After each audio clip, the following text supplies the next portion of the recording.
mutkim bo'lsin. Assalomu alaykum, onaginam, yaxshimisiz? O'zing yaxshimisan, bolam? Bolalaring yaxshimi? Yaxshi, ona yurishibdi. Siz uyga kiravering, biz akam bilan hozir kiramiz.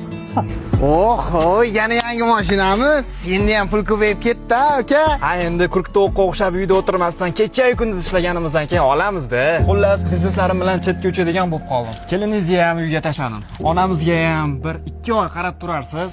Malol kelmasa. Bu nima deganing? Lekin sen yaxshi pul topasan. Men ishlarim anchadan beri yurishmayapti. Sen qilib bergan sharoitni qilib bera olmasam-chi? Aka, bahona qilmang, 2 oydan keyin olib ketaman. Bo'pti.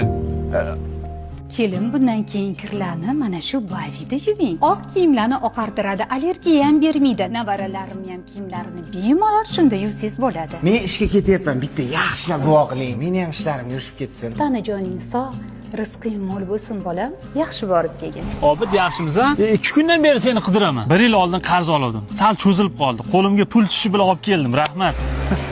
Avval men pulni ketdan quvib yurardim.